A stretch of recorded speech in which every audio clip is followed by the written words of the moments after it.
दक्षिण कोरिया भी चीन से निपटने के लिए भारत की टीम में शामिल होना चाहता है। दक्षिण कोरिया के नए नवेले राष्ट्रपति कई मौकों पर भारत की सदस्यता वाले क्वाड सिक्योरिटी पैक्ट से जुड़ने की इच्छा जता चुके हैं, लेकिन उनकी इस चाहत से चीन बुरी तरह तिलमिलाया हुआ है। और तिलमिलाए भी क्यों ना, दक्षिण कोरिया जिस क्वाड गठबंधन का सदस्य बनने की सोच रहा है, उसका मकसद ही है हिंद और प्रशांत महासागर में चीन पर नकेल कसना।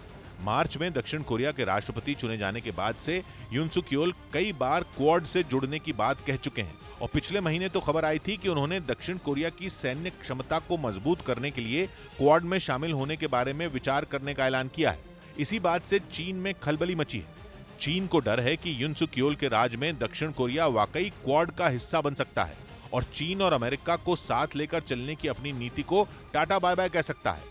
कई विशेषज्ञों का भी मानना है कि दक्षिण कोरिया को जल्द ही क्वाड का ऑब्जर्वर मेंबर बनाया जा सकता है और फिर कुछ साल बाद उसे सदस्य के तौर पर क्वाड में शामिल किया जा सकता है। इसी वजह से चीन ने अपने सरकारी मीडिया को दक्षिण कोरिया पर दबाव बनाने के लिए छोड़ दिया है। उसी कड़ी में उसके अखबार ग्लोबल टाइम्स ने दक्षिण कोरिया के खिलाफ मोर्चा खोला हुआ है। वो लगातार लेख छापकर दक्षिण कोरिया को क्वाड से दूर रहने की चेतावनी दे रहा है, ताकि किसी भी तरह दक्षिण कोरिया को चीन विरोधी खेमे का हिस्सा बनने से रोका जा सके। इसके लिए ग्लोबल टाइम्स में पिछले महीने एक लेख तक लिखा गया था, जिसकी हेडलाइन ही थी कि दक्षिण कोरिया को क्वाड का अगला मोहरा बनने से सावधान रहना चाहिए। आर्टिकल में आगे लिखा गया कि एक आजाद देश होने के नाते दक्षिण कोरिया किसी भी संगठन से जुड़ने का फैसला कर सकता है, लेकिन अपना फैसला करते वक्त उसे अपने सबसे बड़े पड़ोसी और इकोनॉमिक पार्टनर चीन का ख्याल रखना चाहिए। चीन दक्षिण कोरिया से बड़ी मुश्किल से सामान्य हुए रिश्तों की कद्र करता है और उम्मीद करता है कि दक्षिण कोरिया भी क्वाड का सदस्य नहीं बनेगा। मतलब चीन ने दक्षिण कोरिया को सीधी सीधी धमकी दे डाली कि अगर वो क्वाड में शामिल हुआ तो फिर चीन भी सख्त कदम उठाने को मजबूर होगा। दरअसल चीन क्वाड को अपने लिए खतरा मानता है और दक्षिण कोरिया के नए राष्ट्रपति यून सुक येओल क्वाड के समर्थन में खड़े दिख रहे हैं। इस बात ने चीन की रातों की नींद उड़ाई हुई है, क्योंकि क्वाड यानी कि quadrilateral security dialogue Bharat, America, Japan और ऑस्ट्रेलिया का एक गठबंधन है, जिसका मकसद हिंद और प्रशांत महासागर के इलाके में लोकतांत्रिक मूल्यों को बनाए रखने के लिए काम करना है। और इस इलाके में चीन की दादागिरी ने लगभग सभी देशों की नाक में दम किया हुआ है।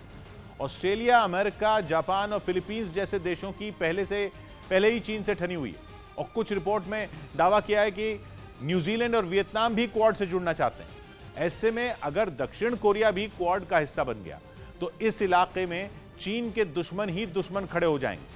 इसलिए उसने 10 मई को यून सुक येओल के शपथ ग्रहण समारोह में अपने उपराष्ट्रपति को भी भेजा था, ताकि दक्षिण कोरिया पर क्वाड से दूर रहने का दबाव बनाया जा सके। दक्षिण कोरिया की क्वाड से करीबी की एक बहुत बड़ी वजह उत्तर कोरिया है। क्वाड में अमेरिका भी है, जो कि दक्षिण कोरिया का दोस्त है, और दोनों का दुश्मन एक ही है, उत्तर कोरिया।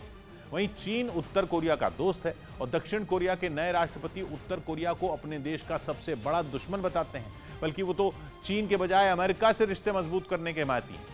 ये है सारा खेल। और अभी 20 तारीख को ही बाइडेन दक्षिण कोरिया जा रहे हैं। ऐसे में उसके बाद ही तस्वीर साफ हो पाएगी कि दक्षिण कोरिया क्या कदम उठाता है।